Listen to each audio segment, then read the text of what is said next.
En la Sierra de Castilla-La Mancha, en un pueblo pequeño rodeado de almendros y rastrojos dorados, un niño de 4 años desaparece. Horas después lo encuentran dentro de una iglesia abandonada en lo alto del cerro. Lo que había a su alrededor hizo que todos se arrodillaran sin pensarlo. Este es el prodigio de la Virgen María, Nuestra Señora de la Esperanza, que hasta hoy nadie ha podido explicar. Antes de continuar, cuéntanos en los comentarios desde dónde nos ves y qué hora es allá. Me encantará saber hasta dónde llega la esperanza de María. ¿Has perdido alguna vez a alguien a quien amabas? Imagina ahora tener solo 4 años y perder a tu padre y a tu madre el mismo día. Marzo de 2023. Ese fue el destino de Mateo. Sin abuelos disponibles, sin tíos, sin familia cercana que pudiera hacerse cargo. Una semana después, entraba en la casa de acogida del pueblo. 14 niños, 3 cuidadoras, doña Pilar como directora. El lugar se sostenía con donativos de la parroquia vecina, rifas modestas en la plaza los domingos y una pequeña ayuda del ayuntamiento. Mateo llegó un martes por la tarde con una mochila de tela, 2 mudas dobladas con prisa y el rosario de su abuela, gastado en las cuentas y con un crucifijo de metal que había perdido el brillo. Era todo lo que quedaba de su vida anterior. Doña Pilar lo recibió en la puerta. Se agachó hasta ponerse a su altura, le habló despacio y claro, y le prometió que allí estaría a salvo, que nadie lo presionaría, que tendría un lugar para dormir y pan caliente cada mañana. Mateo no respondió. La miró con unos ojos grandes y vacíos, ojos de niño que en una semana habían envejecido décadas. Lucía, la cuidadora más joven, le enseñó el cuarto.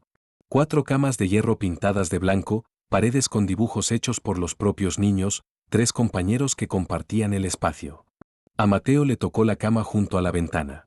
Deslizó su mochila debajo del somier, se sentó en el borde y apretó el rosario con ambas manos como quien se aferra a un tronco en medio de la corriente. Así comenzaron los días de silencio. Asentía o negaba con la cabeza, señalaba cuando quería algo, pero no emitía un sonido. Los otros niños intentaron acercarse. Le ofrecieron coches de plástico abollados, un peluche con una oreja cosida, cajas de colores. Mateo tomaba los objetos, los miraba un instante y se los devolvía con una seriedad impropia de su edad. La psicóloga que visitaba la casa cada jueves habló de trauma severo. Podría llevar meses, quizá años. Tal vez no volvería a hablar. Doña Pilar no quiso aceptar esa posibilidad. Repetía para sí que cada niño tiene su tiempo, que el amor encuentra rendijas por donde entrar. Sin embargo, con el paso de las semanas, mientras nada cambiaba, la duda comenzó a asentarse como polvo fino sobre los muebles. Lo que de verdad llamaba la atención era la rutina que Mateo se fabricó con una exactitud silenciosa. Se despertaba antes que todos, cuando la sierra aún estaba azulada y el gallo del vecino apenas probaba su garganta. Siempre se sentaba en la misma esquina de la mesa del desayuno, con la espalda pegada a la pared y la vista libre hacia la puerta. Mojaba el pan en leche tibia con cacao y comía despacio, como si cada bocado le pidiera permiso. Luego subía a su cuarto y se sentaba en el alféizar de la ventana durante horas, mirando siempre en la misma dirección. En lo alto del cerro se alzaba la iglesia de Nuestra Señora de la Esperanza, cerrada desde 2013, cuando el viejo párroco murió y la diócesis decidió unir la parroquia del pueblo a la de la villa vecina. Ventanas rotas, campanario mudo, maleza creciendo sin control entre las losas del atrio. Pero Mateo la miraba como si en aquel templo ruinoso hubiera algo que necesitaba con urgencia, algo que lo llamaba por su nombre más profundo. Lucía comentó su fijación con doña Pilar. En la segunda semana, doña Pilar pidió dejarlo, que si aquella vista le daba un poco de calma a su manera, no había daño en ello. El tiempo siguió corriendo. Abril, mayo, el calor de junio, los primeros vientos de septiembre. Mateo permanecía atrapado en su mundo silencioso, y la iglesia del cerro siguió siendo su único punto de interés, el faro inmóvil de sus ojos. Martes 17 de octubre. El día amaneció pesado. El cielo plomo, vientecillo cortante que bajaba del monte y se colaba por las rendijas de las ventanas, olor a tierra húmeda a pesar de que no había llovido. Doña Pilar se levantó con un dolor de cabeza inusual y la sensación extraña de que algo estaba fuera de lugar. Aún así, el desayuno transcurrió con normalidad. Los niños conversaban en murmullos, el pan recién tostado crujía y el vapor de la leche empañaba la vajilla. Mateo, en su esquina de siempre, llevaba el rosario escondido en el bolsillo y los ojos puestos, una vez más, en el cerro. Los niños comían mientras charlaban en voz baja, Mateo en su rincón de siempre, con la espalda a la pared y los ojos distraídos en el cerro. Después del desayuno, Lucía se quedó en la cocina lavando los platos y recogiendo migas, mientras doña Pilar preparaba su bolso de tela. Tengo que bajar a la villa a comprar víveres. La despensa está casi vacía. ¿Te quedas con los niños? Claro, no te preocupes.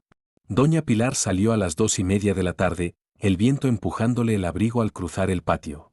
Lucía fue al salón para echar un vistazo. Algunos niños veían la televisión con el volumen bajo. Otros jugaban al parchís con fichas desparejadas y un dado viejo. ¿Dónde está Mateo?, preguntó sin darle demasiada importancia. Arriba, creo, respondió uno de los mayores sin apartar los ojos de la pantalla. Lucía subió las escaleras. Entró en el dormitorio. Vacío. Revisó el baño, el lavadero donde tendían calcetines, la alacena donde a veces se escondían para jugar, el patio trasero con sus macetas de romero. Nada. El pánico le subió por la espalda como una ola helada. Corrió adentro de nuevo, preguntó a todos los niños. Nadie lo había visto. Miró debajo de las camas, dentro de los armarios, detrás de las cortinas que bailaban con la corriente. Mateo había desaparecido. A las 3:15, con las manos temblorosas, llamó a doña Pilar. Mateo no está. He buscado en todas partes. No está aquí.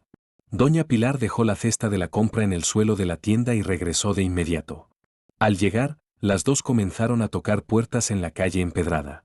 Han visto a un niño de 4 años. Pelo castaño, pequeñito, con un jersey azul. Nadie sabía nada.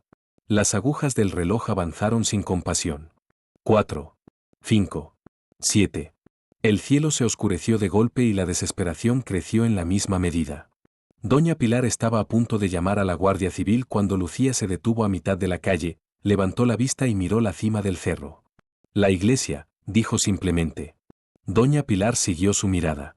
El edificio viejo estaba allí, una sombra negra recortada contra el cielo gris. Él la miraba cada día, todos los días. Doña Pilar.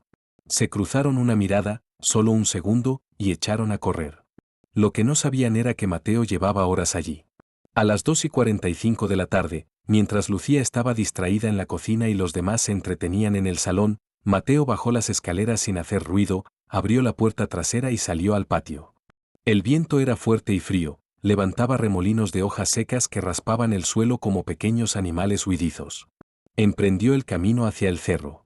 600 metros son una distancia considerable para un niño de 4 años, pero Mateo caminó sin vacilar. El rosario de su abuela iba en el bolsillo del pantalón, las cuentas chocando apenas con cada paso. No miró atrás ni una sola vez. La subida fue dura. El camino de tierra tenía baches profundos y piedras sueltas que hacían ceder los tobillos. Había tramos con charcos secos que habían dejado una piel cuarteada sobre el barro. Algo dentro de él tiraba hacia adelante, una necesidad que no sabía nombrar, pero que era más fuerte que el cansancio y que cualquier miedo. Al llegar al atrio vio un tramo de la valla de alambre caído, formando un paso bajo. Se agachó y pasó por debajo. El patio de la iglesia estaba tomado por la maleza. Las zarzas y los jaramagos le arañaron las pantorrillas mientras avanzaba hacia la puerta principal. Al acercarse, notó que la hoja estaba entreabierta. Empujó con las 2 manos. La bisagra chirrió y el interior lo recibió con una oscuridad espesa. La iglesia por dentro era un cementerio de recuerdos. Bancos de madera carcomida, algunos vencidos, otros partidos en 2. El olor a humedad era denso, mezclado con palomina y madera mojada. El techo tenía boquetes grandes donde las tejas se habían ido desprendiendo con los años, y por allí se colaba la luz gris de la tarde en haces débiles. Las palomas iban y venían entre las vigas al descubierto, batiendo las alas con un ruido hueco. El suelo estaba cubierto de hojas secas, trozos de yeso caídos de las paredes, pequeñas ramas que el viento había empujado a través de las vidrieras rotas. Al fondo, en el presbiterio elevado por 3 escalones, estaba la imagen de la Virgen María, Nuestra Señora de la Esperanza. Medía alrededor de 1,5 metros, de yeso pintado, con los colores apagados por el polvo del tiempo. Mateo caminó entre los bancos con pasos cortos que resonaban en el silencio pesado. No tenía miedo. Aquella oscuridad no lo asustaba. Había venido con un propósito que ni él mismo comprendía del todo. Subió los 3 peldaños. Se detuvo frente a la imagen. Sacó el rosario del bolsillo y lo tomó con las 2 manos, apretando las cuentas frías. Y entonces, Por primera vez en 6 meses de silencio absoluto, abrió la boca y habló. Porque se fue mi mamá. La voz le salió fina, temblorosa, cargada con un dolor que ningún niño debería conocer. Porque se fue mi papá. Hice algo mal. Las lágrimas empezaron a correrle por la cara sin control. Solo quería que volvieran. Solo eso. Prometo que me voy a portar bien. Prometo no desordenar. Prometo comerme todo. Solo quería que volvieran. Cayó de rodillas sobre el suelo sucio del altar y se echó a llorar. Ya no era el llanto contenido de meses. Era un sollozo hondo, desesperado, que le vaciaba el pecho. Lloró hasta quedarse sin fuerzas. Fue exactamente en ese momento cuando comenzó el viento. De la nada, sin aviso, una ráfaga poderosa entró en la iglesia. Era algo vivo y salvaje, como si tuviera voluntad propia. Las puertas empezaron a golpear contra las paredes. Las vidrieras rotas vibraron en sus marcos carcomidos. Las hojas secas del suelo se arremolinaron en espirales que subían hasta el techo. Las palomas salieron en estampida, huyendo por los huecos de las tejas como una nube oscura de plumas. Mateo se encogió, apretó los ojos y pegó el rosario contra el pecho. El viento era tan fuerte que parecía que toda la iglesia fuera a despegarse del suelo. Los bancos viejos crujían y se quejaban. Pedazos de yeso caían de las paredes. Y de pronto, con la misma rapidez con que había empezado, el viento se detuvo. Un silencio absoluto cayó sobre el templo, un silencio tan profundo que Mateo pudo escuchar su propio corazón. Abrió los ojos despacio, todavía temblando, y lo vio. Había una luz suave en el altar. No era la claridad gris que se filtraba por las ventanas rotas. Era distinta, dorada y tibia, un resplandor que parecía nacer desde dentro de algo. Y dentro de esa luz había una mujer. Estaba de pie. Una persona real, viva, respirando. Su rostro tenía una hermosura que Mateo no había visto nunca. Llevaba un manto celeste que parecía brillar con luz propia, limpio y nuevo, como si acabara de ser tejido en ese instante. Mateo se quedó paralizado, incapaz de moverse o de hablar. La mujer se arrodilló despacio hasta quedar a su altura. Y cuando habló, su voz fue lo más dulce que él había escuchado jamás, como una nana que su madre solía cantarle. No tengas miedo, hijo mío. Aquí no hay nada que pueda hacerte daño. Extendió la mano y le tocó la mejilla con suavidad. Su mano era increíblemente cálida y blanda, y en el instante en que rozó su piel, Mateo sintió algo que no había sentido en tanto tiempo que casi lo había olvidado. Paz. Resguardo. Los párpados le pesaron de golpe. Se recostó sobre el suelo frío del altar, aunque de algún modo ya no le resultó frío. Le pareció cómodo, como la cama más mullida del mundo. Lo último que alcanzó a ver antes de cerrar los ojos por completo fue su sonrisa. Una sonrisa llena de amor y de promesa. Y entonces se durmió. Mientras Mateo dormía en el altar, doña Pilar y Lucía subían el cerro corriendo, llamándolo por su nombre. Ya pasaban de las 7 de la tarde. El sol se había escondido del todo y la oscuridad caía con rapidez. Al llegar al portón cerrado y ver el tramo de valla abatido, supieron de inmediato que Mateo había pasado por allí. La iglesia se recortaba delante como una silueta negra contra el cielo que se iba espesando. «Mateo», gritó doña Pilar con la voz cargada de angustia. «Mateo, ¿dónde estás?». Cuando alcanzaron la puerta principal, la encontraron entornada, quejándose con un chirrido leve al vaivén de un viento ahora manso y frío. Lucía sacó el móvil y encendió la linterna. Entraron despacio, el haz de luz abriendo camino en la densidad de la oscuridad. El lugar estaba peor de lo que doña Pilar recordaba. La última vez había sido años atrás, en el funeral del viejo párroco. Ahora no quedaba sino ruina y abandono. «Mateo», llamó Lucía, y su voz rebotó en los muros de piedra. Avanzaron entre los bancos rotos, la luz peinando cada rincón, cada sombra. Y entonces lo vieron.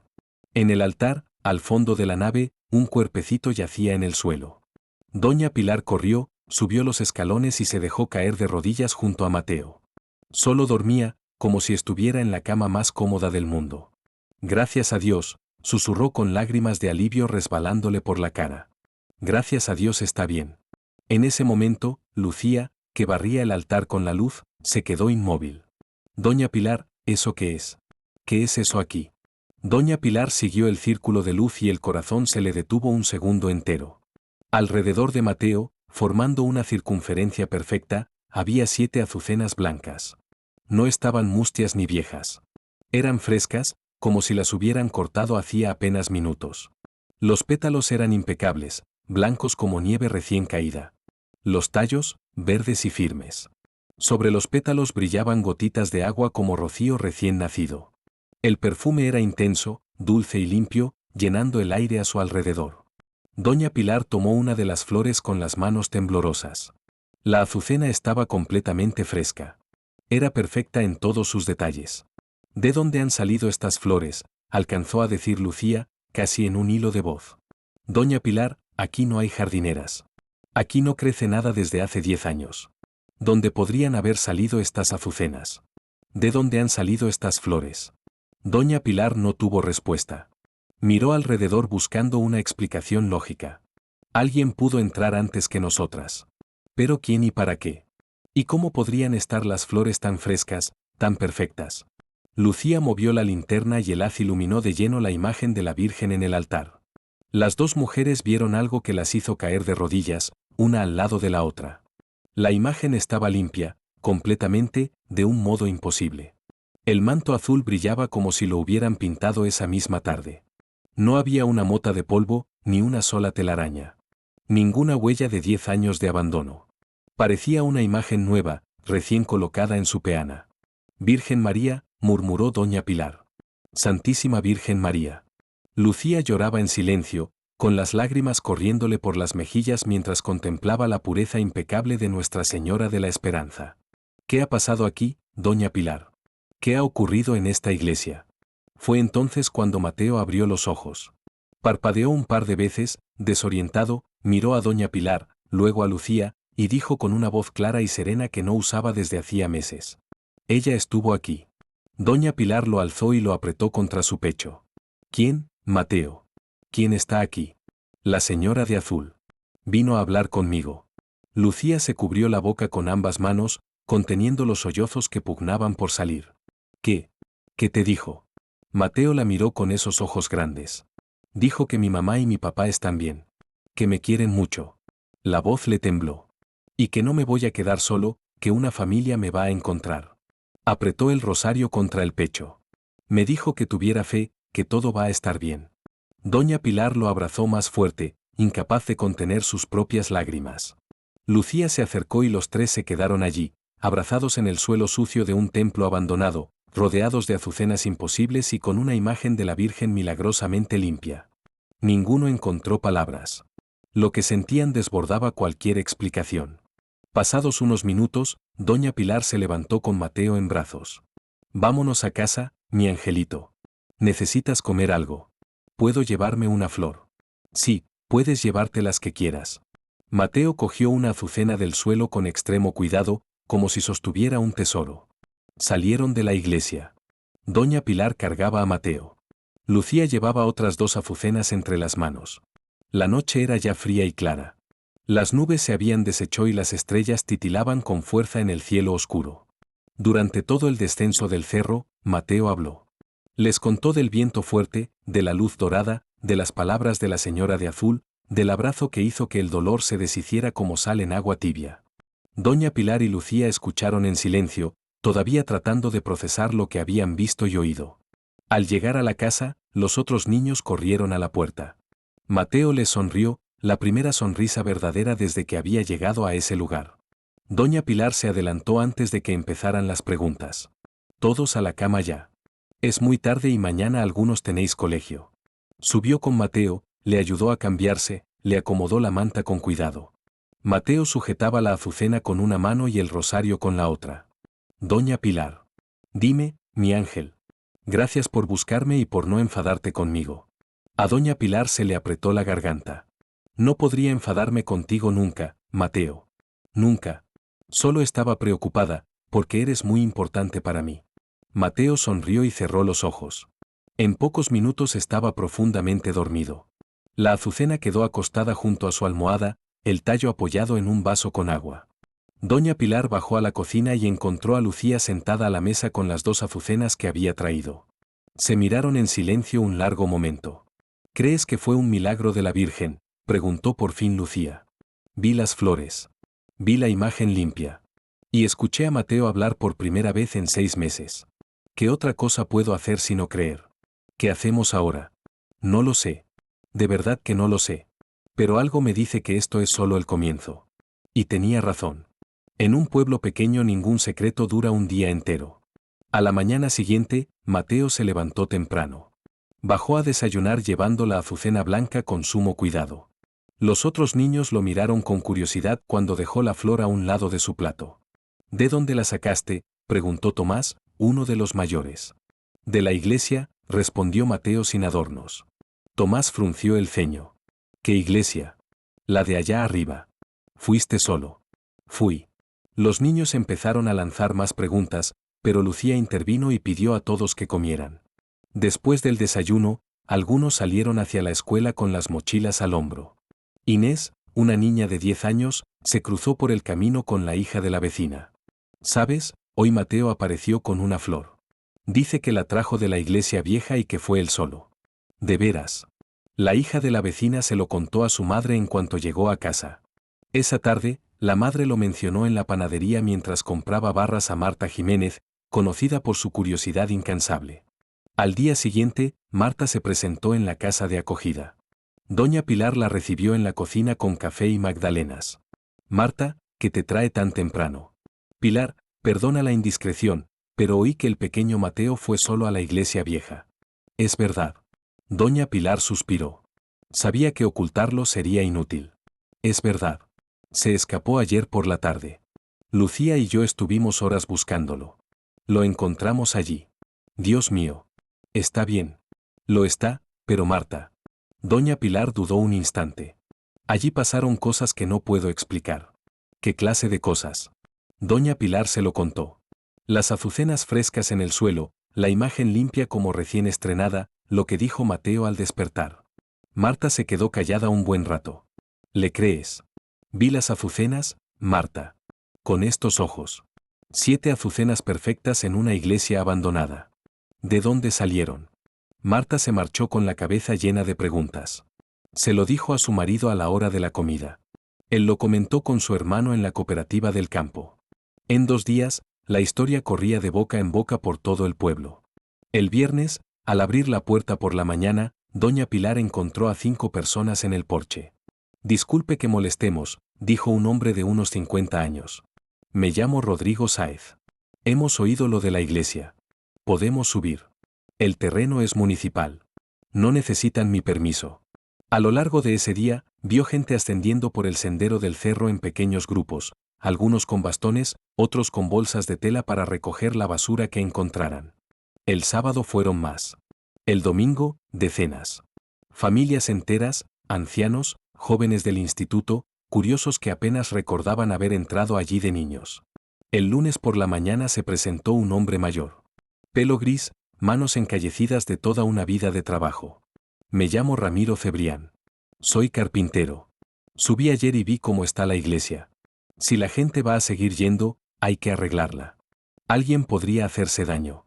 Se lo agradezco, don Ramiro, pero no tengo dinero para una reforma. No vengo a cobrar. Vengo a ofrecer manos. En los días siguientes aparecieron más ofrecimientos. Una mujer que trabajaba en restauración de bienes culturales en la capital y pasaba temporadas en el pueblo. Un electricista jubilado, don Julián, que todavía guardaba sus herramientas. 3 hombres albañiles de la cuadrilla de la cooperativa.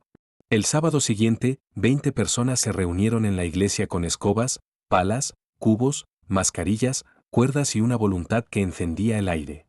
Don Ramiro organizó el trabajo con la autoridad serena de quien ha levantado casas y muebles durante años. Llevaron semanas. Cada fin de semana aparecían voluntarios nuevos. Unos limpiaban el escombro y sacaban sacos de yeso caído. Otros cepillaban los bancos rescatables y tomaban medidas para reemplazar los irrecuperables. El electricista revisó el cuadro viejo, aseguró cables, retiró los peligrosos. La restauradora, Paqui Belmonte, consolidó grietas del retablo con paciencia de hormiga. Llegaron materiales comprados con donativos que circulaban por todo el pueblo y por los municipios cercanos. Listones de madera, pintura al silicato, clavos, cemento, cal, barniz. El olor a madera nueva se mezcló con el de la piedra húmeda y, por primera vez en años, la nave volvió a oler a templo. Mientras tanto, en la casa, las azucenas seguían perfectas. Doña Pilar cambiaba el agua de los jarrones cada semana, pero las flores no se marchitaban. Los pétalos se mantenían firmes, blancos, con una fragancia fina que perfumaba el pasillo y llegaba hasta la escalera. Han pasado casi 2 semanas, dijo una noche Lucía, inclinándose sobre el jarrón. Las azucenas no duran tanto. Lo sé, respondió doña Pilar, mirando las flores. Se quedaron calladas, conscientes de que pensaban lo mismo, aunque ninguna se atrevía a decirlo en voz alta. Mientras la iglesia se restauraba, empezó a suceder algo más. La gente que subía comenzó a contar historias.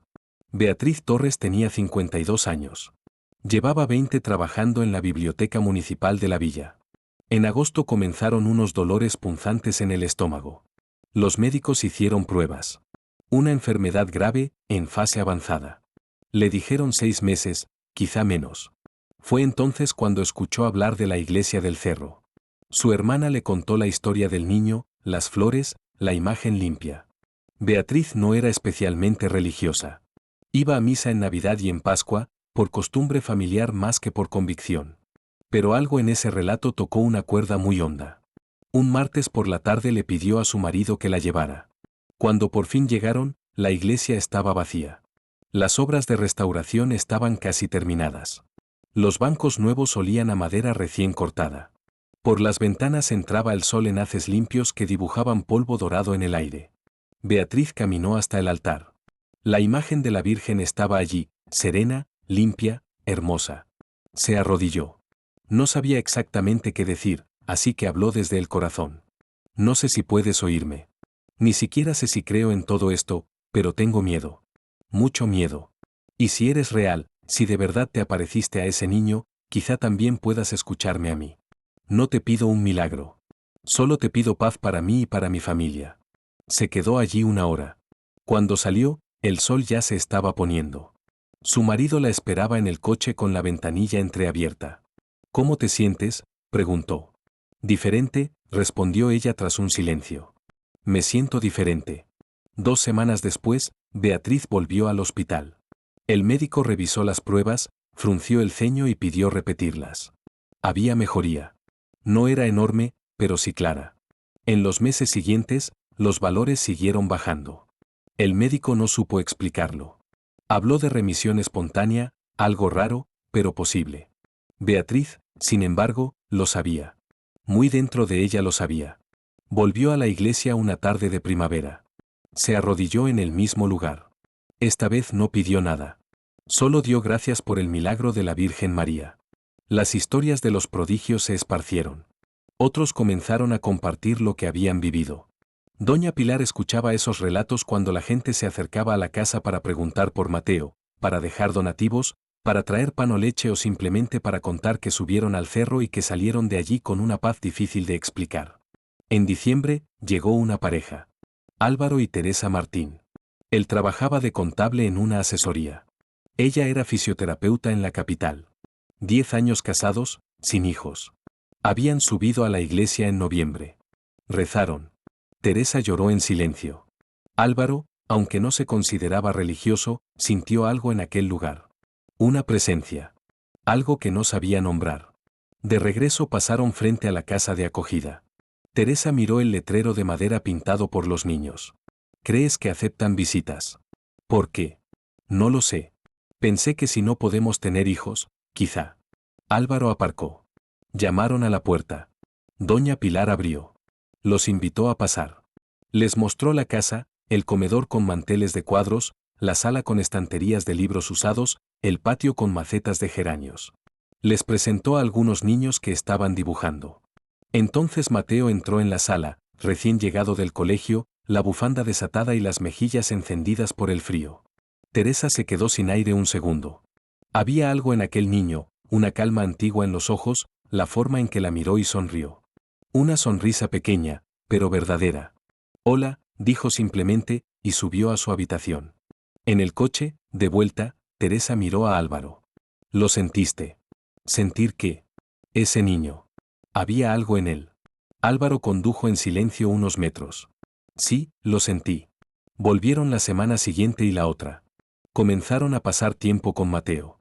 Jugaron al parchís, conversaron en el patio, lo llevaron a tomar un helado de vainilla a pesar del frío. Mateo parecía cómodo con ellos de una manera que no mostraba con otras visitas. Caminaba a su lado sin prisa, les contaba pequeñas cosas del colegio, sostenía la mano de Teresa al cruzar la calle. Una tarde de enero, Álvaro y Teresa estaban sentados en la sala de estar de Doña Pilar. «Queremos adoptarlo», dijo Álvaro. A Doña Pilar se le llenaron los ojos de lágrimas. «¿Están seguros?» «Completamente», respondió Teresa. «¿Puedo preguntar por qué Mateo?» «Hay otros niños aquí, algunos más pequeños». Álvaro y Teresa se miraron. «La primera vez que lo vimos», dijo Teresa, «fue como reconocer a alguien que siempre habíamos conocido». «Sé que suena extraño». «No suena extraño en absoluto», dijo despacio Doña Pilar. El proceso de adopción duró 3 meses. En abril, todo quedó firmado. La noche antes de que Mateo se fuera, Doña Pilar entró en su cuarto.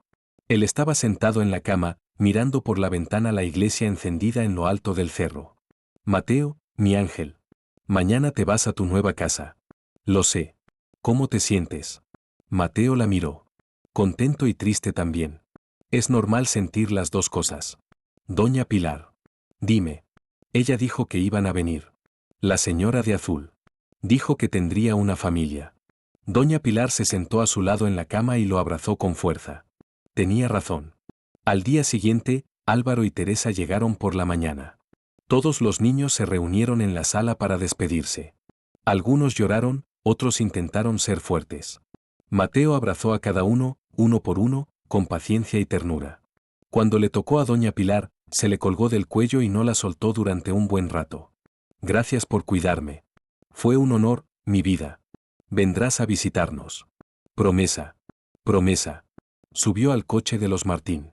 Mientras se alejaban por la calle, saludó con la mano por la ventanilla hasta que la casa desapareció detrás del recodo y solo quedó el cerro con la iglesia recortándose en el horizonte. La casa de Álvaro y Teresa estaba a 4 calles de la subida al templo. En los meses siguientes, Mateo fue a la iglesia cada semana. Siempre llevaba flores. A veces azucenas del mercado, a veces flores del campo que recogía con Teresa en los márgenes del camino.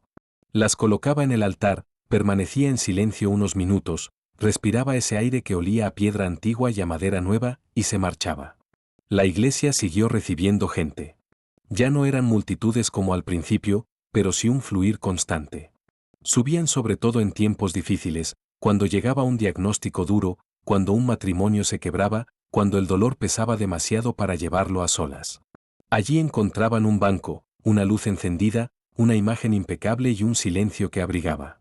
Mateo se convirtió en un niño bondadoso. Sacaba buenas notas en la escuela.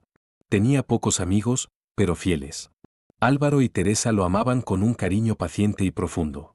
Él nunca habló en público de aquella noche en la iglesia. Cuando alguien le preguntaba, sonreía, cambiaba de tema y, si podía, volvía a subir al cerro con un ramo pequeño. La historia de la aparición de la Virgen en la iglesia pasó a ser parte del lugar, como el nombre de las calles o el sonido de las campanas en fiesta. Algunos creían sin dudar. Otros se mantenían escépticos. La mayoría habitaba ese espacio intermedio en el que uno quiere creer y no siempre sabe cómo. Pero todos coincidían en algo. Allí había sucedido algo. Algo que cambiaba a las personas. Algo que trajo esperanza a un pueblo que la necesitaba. Casualidad. Tal vez. ¿Y tú? ¿Crees en los milagros de la Virgen María? Escríbelo en los comentarios. Si esta historia tocó tu corazón, suscríbete para más relatos que fortalecen la fe. Porque a veces, en medio del dolor más hondo y en el instante de mayor desesperación, ocurre algo extraordinario. Algo que nos recuerda que nunca, nunca, estamos realmente solos.